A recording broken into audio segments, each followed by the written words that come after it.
especially this precise corner that that I then kept my eye on through any video that Watkins Books were producing, just to get an eye of, just to get an idea of what great books were coming out, and do they have this one on their shelves yet, and I wish it was a little bit less blurry, I'd be able to work out what the titles are and things like this, because I live in Poland, right, so I only managed to get to Watkins Books occasionally, once in a while, right.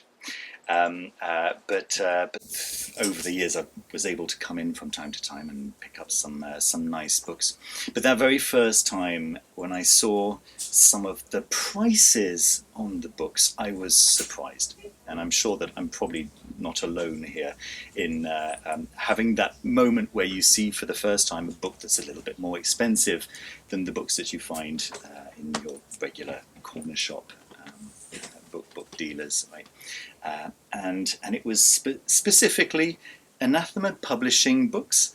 We happen to have a friend in the audience from Anathema Publishing, and Scarlet Imprint books, and from a couple of other very you might say exclusive publishing companies who make very, very beautiful books on very, very niche topics.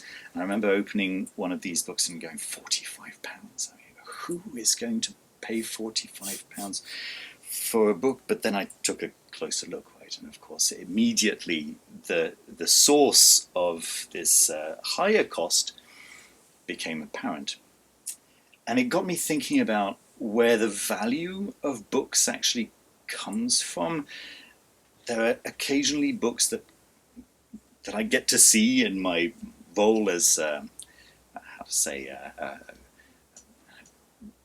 call person, the person who tells you guys what books are out there, and occasionally I'll see a book that's priced at £200 or £300, and it's just a regular paperback, and it's even horrible quality paperback, and I think to myself, where's the money gone to in this case, right? And of course we have to realize that this is a very, very niche market, and occasionally if you want a particular very niche area to be studied and revealed to us, we have to be prepared to pay the author of the book a lot of money, and in many cases the publisher of the book a lot of money, because then can be in their interest to publish such a book, because they're not going to be selling hundreds and hundreds of thousands of copies. They're going to be selling maybe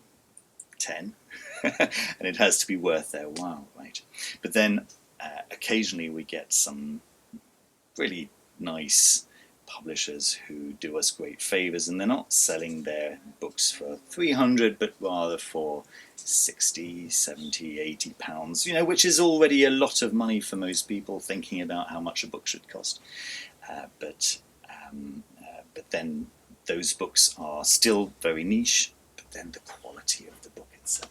I mean, we look at some of the books that are on the shelves over here, and I think about how few copies of this particular book is going to actually sell, and yet what quality that binding is going to be, what quality the paper is going to be.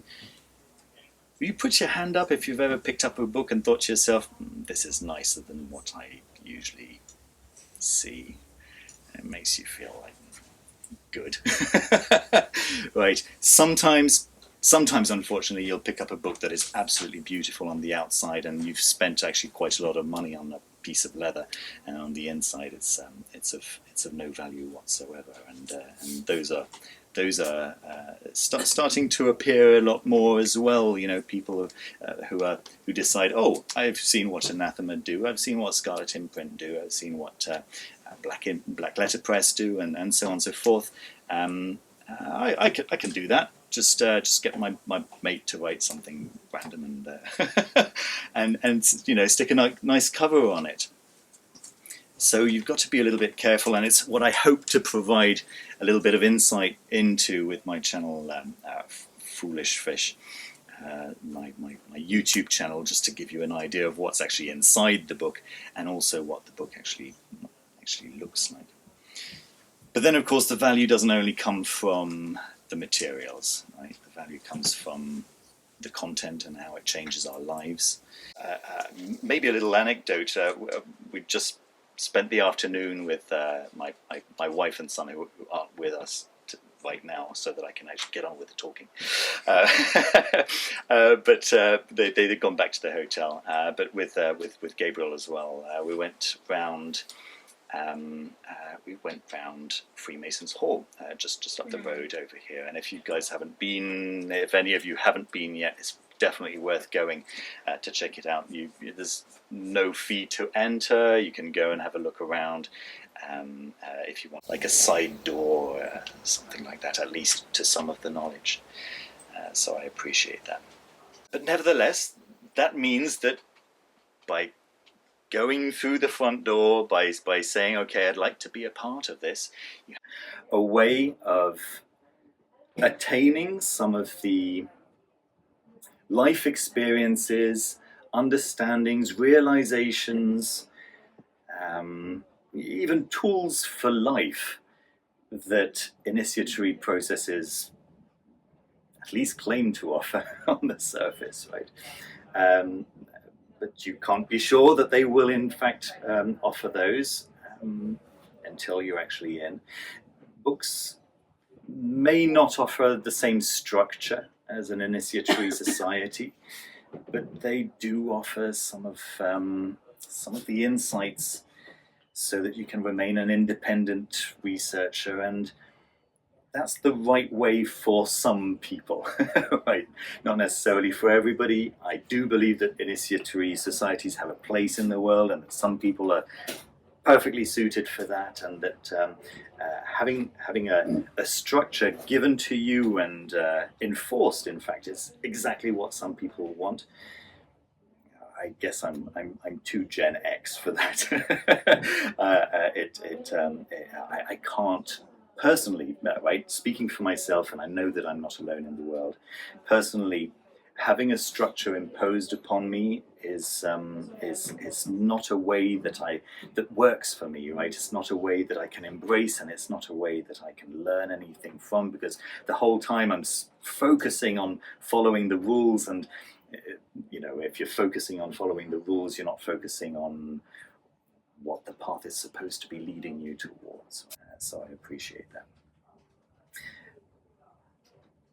I was promising you that I'd be talking about another thing before I went on this detour, and I've completely forgotten what that other thing was going to be. Let me think. I've not actually spoken in public. Let me take another little detour. I've not spoken in public since I was a teacher of religious studies for the best part of 10 years. And so this is the first time that I've spoken in front of a group of people with all their eyes on me for quite a long time. I guess I left that about 10 years ago. So that this is really, really lovely for me, especially lovely for me to be in Watkins Books doing this right now. Right? So let me think. Where was I even up to? I was talking about the value of what's inside these books, right? So I was talking about what kind of realizations, what kinds of insights you can get from reading these books.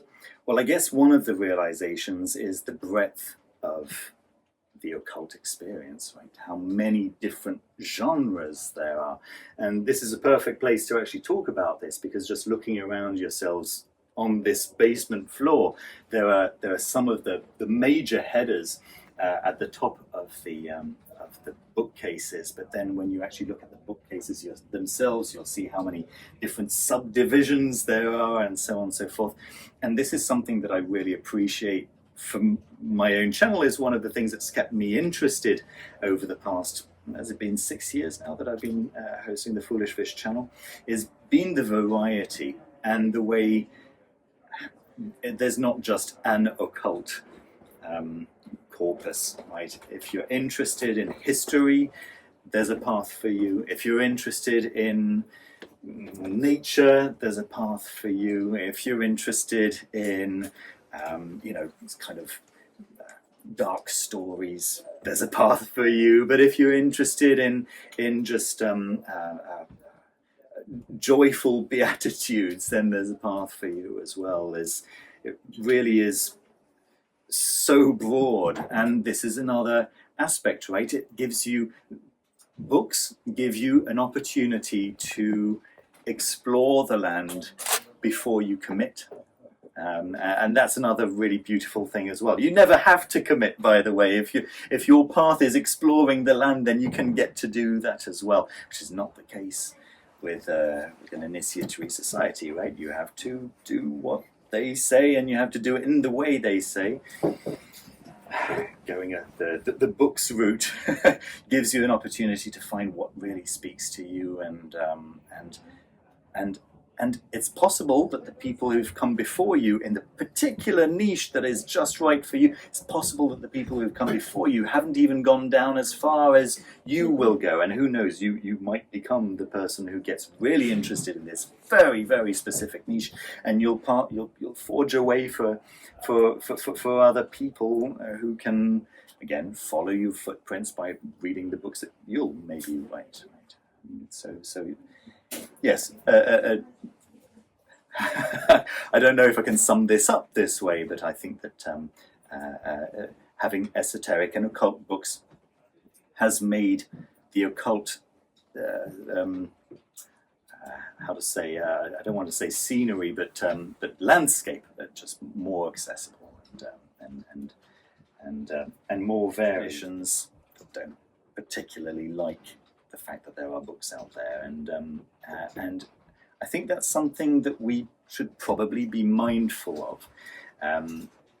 Mindful of does not necessarily mean that we have to agree, but nevertheless, I think that it's important to keep a respectful eye on what the societies that, let's say that somebody writes a book about a particular path, a particular occult way, right, esoteric way, and let's say that the organization that has created that way is maybe under threat because of whatever reason. I think it's important to listen to how they feel about having their secrets divulged in books. I think that is definitely important, but nevertheless, the fact that books are written about so many societies that may have these feelings of protection, which are legitimate, of course. The fact that books are written about these societies mean that people like me who would want to know what they're offering before actually joining can actually do so. So I think that there's value in that direction as well. Despite the protests of some of these organisations who would rather not be written about, which I think is reasonable. So from my perspective, how do I handle that? I handle that by being aware that they don't want to be written about, and so I don't tend to talk about those books. I don't tend to share those books. I feel like those are the kinds of books that when you get to them, it's meant, right? And this is actually the attitude of many of the people who are within these societies. They say, okay, this is a book that should never have been written, but if somebody's going to read this book, it's probably going to be okay for that person to have read this book. Let's not get this book in the Tesco's bestsellers area, but okay. Now, I don't know if all of you who are down here have actually ever seen my videos. I guess some of you are very surprised to have a random guy talking to them down here in the basement. But I wonder if any of you maybe have any questions. I'm going to take a seat. I have been on my feet all day, and yes, I'll be very, very happy to take questions. Yes. Really, do you want to mention some of these titles that you talk about. Yes. Some of the titles that I was just talking about. That you just mentioned that they should have never been written. Ah, okay, so that the world can know. Okay, well, actually,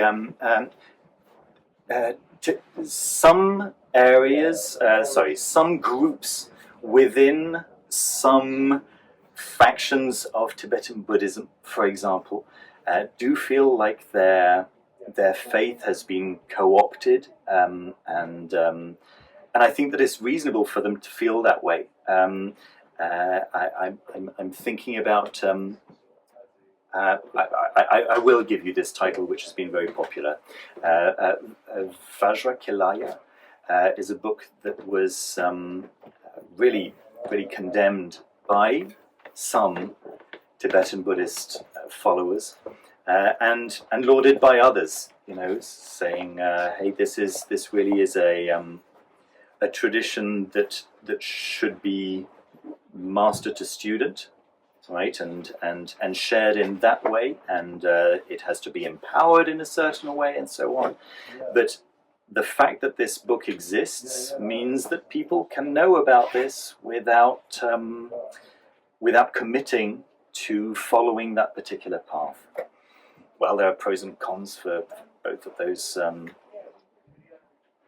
situations, I guess. Right. The con is that some people might find out about the secrets of this particular path without having the connection, without being shown the way by a master who has been shown the way by a master in turn, and so on and so forth. And so then, division starts to happen, and or can start to happen, should I say. But then another group of Tibetan Buddhists would say, and have said, the people who will come in contact with this book, they might buy it and they won't read it. The people who will buy it and read it and follow the information inside is just a very, very, very few of such people, and if they do so, it's because they were supposed to do so, and life has led them in that direction so that they could have this information, experience, and devotional path, despite not having a direct teacher, which not everybody has access to, a Vajrakilaya teacher. Right? Thank you. With all the books that come your way, yes, and that you're constantly having to read or overview on your channel, how do you then grapple with the amount of knowledge that you're getting in, with how it pertains to whatever path you're following, or do you? Has it led you down a certain tradition, or are you paving your own way? Thank you. That's a beautiful question. Am I paving my own way? Yes, I am. I was very influenced by Aldous Huxley's The Perennial Philosophy when I read it. Goodness, when I was 20-something, 21, 22, something like that. The idea of the perennial philosophy, which unfortunately has been co-opted by some pretty unsavory figures, as everything does. Anything that's nice, right, gets co-opted by unsavory figures. But the aspect of it that spoke to me was the idea that there is a core human experience, and that the various traditions point to that core human experience and to the sublime form of that core human experience in different ways that speak to people from different traditions, that speak in a that point the path, that point the way to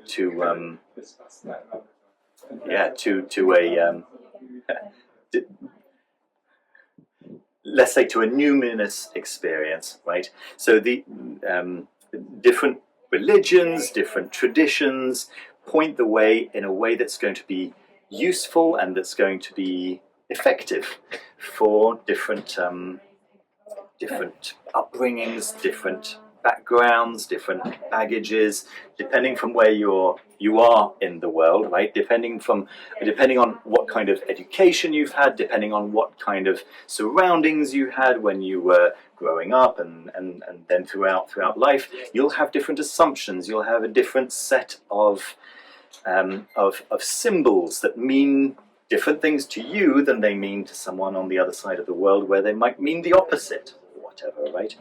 So there are many different paths.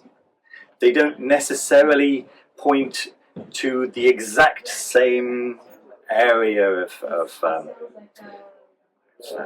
subtle human experience, I want to say, right? Including the Numinous, but most of them do point in a similar to a similar thing. So I've always been very interested in the different paths. I guess I felt and still feel like I found my own way to that thing that is being pointed to when I was around 20, quite naturally, quite unexpectedly, and then I got interested in the ways different people, different cultures throughout history and around the globe, how they pointed to that same numinous experience in ways that made sense to them.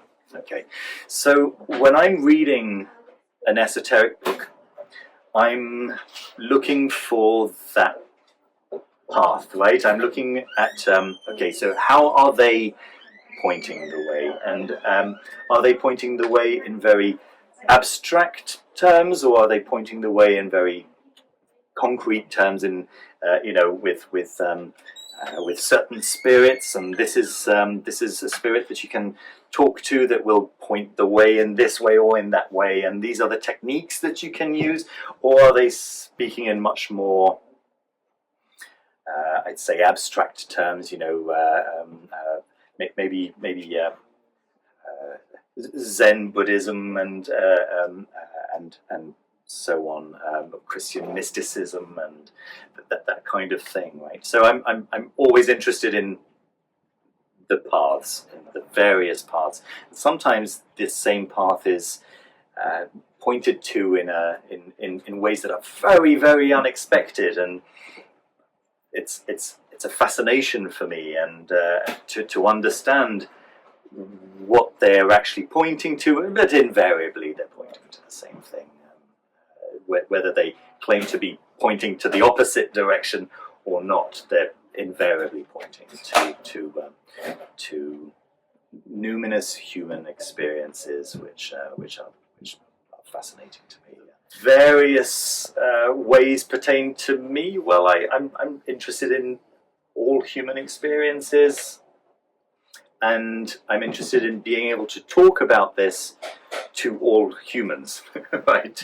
Regardless of their background. So if I'm speaking to someone who likes a particular flavor, I'd like to be able to engage in that flavor. Hopefully that goes some way. Can I ask Yes. a follow-up? When I read esoteric works, I might really appreciate what I'm reading and really feel like it resonates in some way. And everyone has their own flavor with how they're experiencing the situation.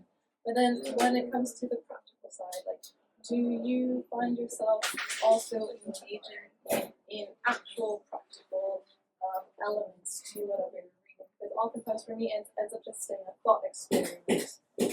So do you work, or are you just Occasionally? Yeah. Occasionally, yes. Thank you. That's a really nice follow-up question as well. There are certain practices that I personally have decided work for me, right, that I'll do on a daily basis. There are some practices that I will go to when I want a particular result, right? There are certain aspects of esoteric and occult works that do produce results, and I'd say that this is quite nice, because they are tools to help you along the way, aren't they? Right? It's nice to have those tools once you know the direction, it's nice to to have access to the Uber right, that takes you along in that direction. And yes, so I'm interested, of course, in all the techniques. I'm interested in all the advances, because there are advances in techniques. Some people would say that no, the modern techniques are to be discarded altogether. Only the 17th century English techniques are of any value. I would argue that yes, the 17th century English techniques were very important to understand, but I do think that they're a part of history, and I do think that the modern techniques are accessible and they work. I mean, they they work. Some of them work, and so it's okay to grab what works, right? So when you're asking about specifically techniques, yeah, if there's something that I feel can easily be incorporated into what I do, and is likely to work given the kind of practitioner that I am as well, right? Because not everyone is going to be good at doing everyone else's techniques, right?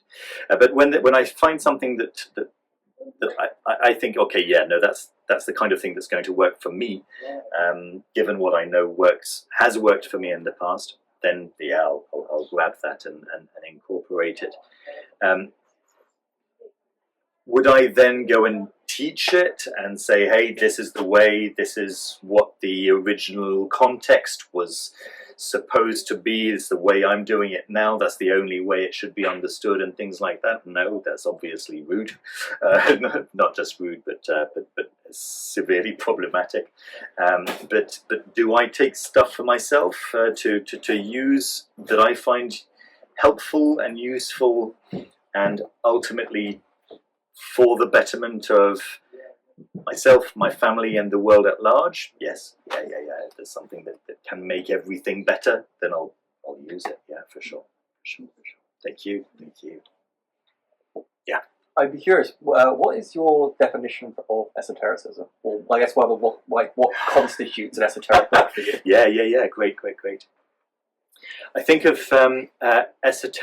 esotericism as the inner experience that is pointed to by exoteric religions. So I think of any of the major world religions as, yes, the exoteric container, and by following the exoteric recommendations and practices, one is supposed to reach the esoteric experience and way, I suppose.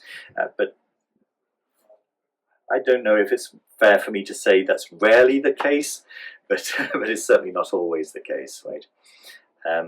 Many people do get really, really hung up on the exoteric, external,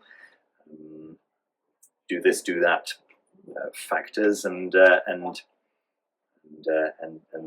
point of the aim of the journey, or the effect, is missed because of how much people focus on what they're doing and how they're doing it and when they're doing it and in what company they're doing it and so on, right? Yeah. Does that help? Yeah, does that answer the question? As a religious studies teacher, it kind of informed your understanding,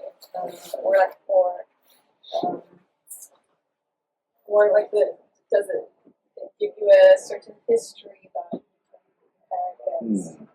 gets about that?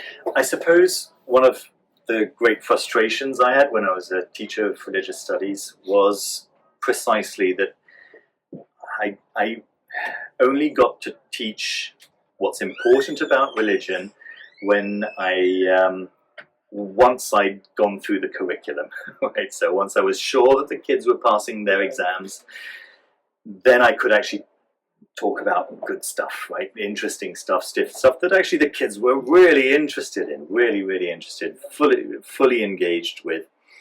But the curriculum was sociology. That's essentially what it was. It was anthropology, even anthropology, right? What does it look like from the outside? What does what do the five big religions look like from the outside? 5 or 6 big religions look like from the outside. What do they do? What dates do they do it? What do they eat during those feasts, and so on and so forth. So yes, I guess that gave me a framework for at least 6 major baggages, right, that people might come to esotericism with. Right? I came to esotericism, yes, with a Christian background. My parents were both Christian. I'd grown up in a Christian part of the world. Most of the surroundings that I had been formed by Christianity, and it was through Christianity that I came to that I came to these experiences that I was talking about, these numinous experiences, right? And from there, I was interested in the numinous experience itself and fully understood the Christianity that had led me there as a path, right? As a way that was right for me, given my background, given my environment, given my parents' education, and so on and so forth, right? But then it was very interesting for me to see how someone from a Hindu background would come to these experiences, and how someone from a Muslim background might come to these experiences, and so on and so forth. So it gave me those six points of entry, right? That I was then very familiar with, because I was teaching about them all year for about 10 years. And then it became interesting for me to find out about the paths from those six points of entry. Yes. No, that's either really exciting to you, or completely just blown your mind with a bit of a dissonance, or Yeah, what right. challenged you the most? Right. Or the most. Or an Okay, just I'll Tantra has blown my mind, right? I know that, so I have to be careful, right? I know that most of you in the room know exactly what Tantra is, but when I talk about Tantra to friends of mine who aren't aware, they immediately think, New Age sex cults. But no. Christopher D. Wallace wrote a fantastic book called Tantra Illuminated. Excuse me. The book itself is fantastic. He reads it himself as an audio book, and I had the pleasure of listening to him reading his own book. And his approach is explaining Tantra to Westerners, right? So it's really it's an ideal way for someone like me. And going through this book, I realized how related Hindu Tantra is, and how foundational, I'm going to say, Hindu Tantra is to so much of what we think of as the Western occult scene. Clearly, the occult revival of the late 19th century was very, very clearly heavily influenced by Indian Tantra.